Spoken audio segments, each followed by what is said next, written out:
Wow, ये lipstick कितनी सुंदर लग रही है मेरे फेस पर। और ये आई शेडो, ये भी अच्छा है। बच्ची ड्रेस, इसका कुछ करना पड़ेगा। अरे दीदी, ये क्या कर रही हो आप? इतनी सुंदर ड्रेस को क्यों फाड़ रही हो? चुप कर, ये मेरी ड्रेस है, मैं इसे फाड़ू या सिलूं मेरी मर्जी। तू अपना मुंह बंद रख। मेरे कमरे में झाड़ू पोछा करने आई है ना, तो चुपचाप वही कर और जा यहाँ से। झाड़ू पोछा तो मैंने सुबह ही कर दिया था दीदी, मैं उसके लिए नहीं आई। तो फिर क्यों आई है यहाँ? वो दीदी, कल कॉलेज में फ्रेशर पार्टी है, तो पार्टी के लिए क्या आप मेरा मेकअप कर दोगी? क्या कहा? मेकअप? उससे क्या होगा? तू खाली कलूटी मेरे जैसी गोरी चिट्टी दिखने लगेगी क्या? और वैसे एक बात तो बता, तू पहनने वाली क्या है पार्टी में? वो माँ की एक साड़ी है मेरे पास, वही पहन लूंगी। सच में यार, तेरा कुछ नहीं हो सकता। एक तो ऐसी बकवास शक्ल, ऊपर से साड़ी। इससे अच्छा तो ये रहेगा कि तू फ्रेशर पार्टी में जा ही मत। ये तेरे लिए भी अच्छा रहेगा और मेरे लिए भी। इतना कहकर शैली कमरे से बाहर निकल गई। शैली और सोनी एक दूसरे की कजिन थी। सोनी शैली की बुआ की बेटी थी, जो पहले अपने पिता और फिर अपनी माँ शीला की मौत के बाद बिल्कुल अकेली पड़ गई थी। ऐसे में उसके मामा यानी शैली के पिता राजेंद्र ने सोनी को सहारा दिया और वो उसे अपने घर लेकर आ गए। उन्होंने सोनी का एडमिशन शैली के साथ उसी के कॉलेज में करवा दिया। लेकिन इस सब के बावजूद सोनी का अकेलापन अब भी दूर नहीं हो रहा था, क्योंकि वो अपनी मामी शालिनी और बहन शैली को फूटी आंख नहीं सुहाती थी। दरअसल सोनी का रंग थोड़ा दबा हुआ था, इस वजह से वो दोनों ही हमेशा उसका मजाक उड़ाया करती थी। मामी जी, मैंने नाश्ता बना दिया है, अब मैं जाऊँ? क्यों, घर में बस नाश्ता ही बनाना होता है क्या? वो इतने सारे कपड़े पड़े हैं, उन्हें कब धोएगी? मामी जी, लेकिन मुझे तो कॉलेज जाना है।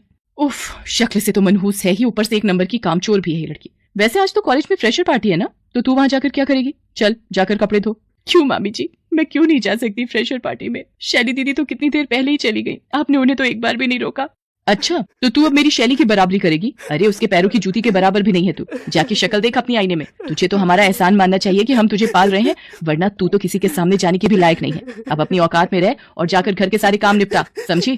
ऐसा सोनी के साथ लगभग रोज ही होता था। कभी शैली तो कभी उसकी माँ शालिनी उसे उसके सामने रंग रूप के लिए बातें सुनाने का एक भी मौका नहीं छोड़ते थे।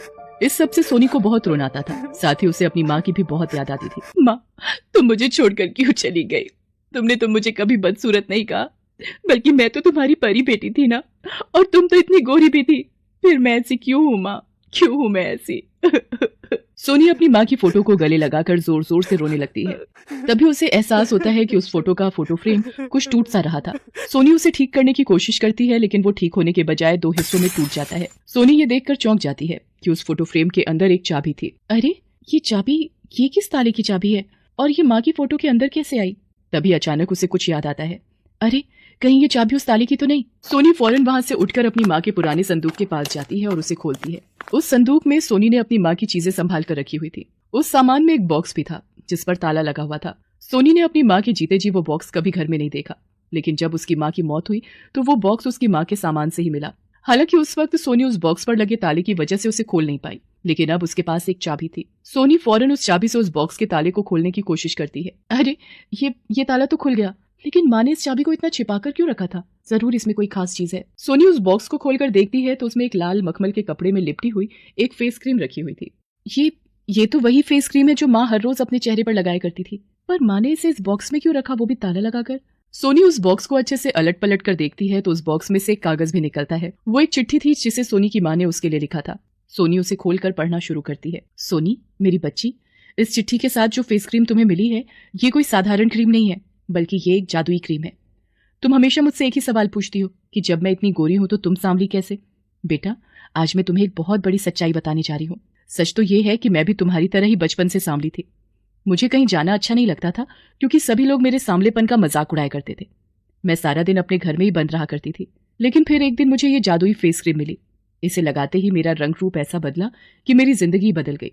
अब तुम भी बड़ी हो रही हो, मैं अब ये जादुई क्रीम तुम्हें देना चाहती हूँ, लेकिन इसके साथ ही एक बात और है जो तुम्हें जान लेनी चाहिए। सोनी की माँ उसे और क्या बताना चाहती थी ये सोनी नहीं जान सकी, क्योंकि इसके आगे चिट्ठी का कागज फटा हुआ था।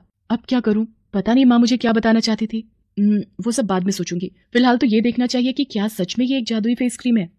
सोनी उस क्रीम को लेकर आईने के सामने जाती है और फिर थोड़ी सी क्रीम निकालकर उसे अपने चेहरे पर अच्छे से मलती है। इसके तुरंत बाद सोनी के आसपास कुछ चमक सी उठती है, जिसकी वजह से सोनी की आंखें बंद हो जाती हैं और फिर ये मैं हूँ? क्या सच में ये मैं ही हूँ?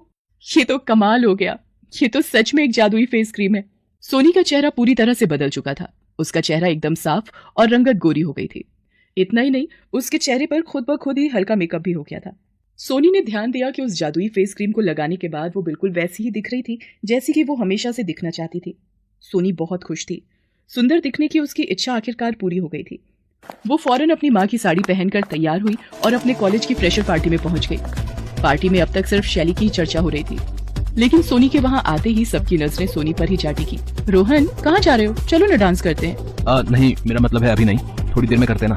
इतना कहकर शैली का अच्छा दोस्त रोहन वहाँ से चला जाता है और सीधा सोनी के पास जाकर उसे डांस के लिए पूछता है। ये देखकर शैली को बहुत गुस्सा आता है, लेकिन वो कुछ नहीं कर पाती क्योंकि वो तो सोनी को पहचान ही नहीं पाई थी। दूसरी तरफ सोनी को पहली बार कहीं इतनी अहमियत मिल रही थी। वो रोहन के साथ काफी देर तक डांस करती है और फिर पार्टी के बाद वो वापस घर आ जाती है। घर आकर वो जैसे ही अपना मुंह धोती है तो उसका चेहरा पहले की तरह हो जाता है। अच्छा, तो इसका मतलब मुझे इस क्रीम को लगाने के बाद पानी से दूर रहना पड़ेगा। सोनी किसी को भी उस जादुई फेस क्रीम के बारे में नहीं बताती। वो घर से निकलने से पहले चुपचाप उस फेस क्रीम को लगा लेती और फिर वापस घर आने से पहले ही पानी से अपना चेहरा धो लेती। ऐसा कई दिनों तक चलता रहा, लेकिन फिर एक दिन कॉलेज के वॉशरूम में शैली ने सोनी को अपना चेहरा धोते हुए देख लिया। अब वो सारी सच्चाई जान चुकी थी। वो फौरन सोनी के पास जाकर गुस्से से बोली, अच्छा, तो तुझे मुझसे इतनी जलन हो गई कि तू काला जादू करने लगी है? ठहर जा, आज मैं माँ से तेरी शिकायत करती हूँ। तेरा दिमाग तो वही ठिकाने पर लगाएंगे।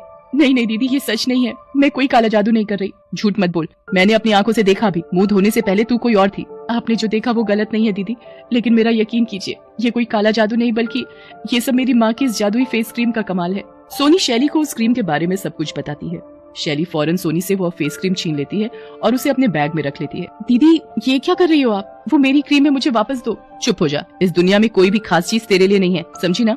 शैली वहाँ से चली गई और घर आकर उसने सबसे पहले अपने चेहरे पर उस फेस क्रीम को लगाया। वो पहले से ही गोरी थी, लेकिन फिर भी उसे तो और सुंदर दिखना था। क्रीम को लगाते ही वहाँ फिर से रोशनी हुई और शैली की आंखें बंद हो गई।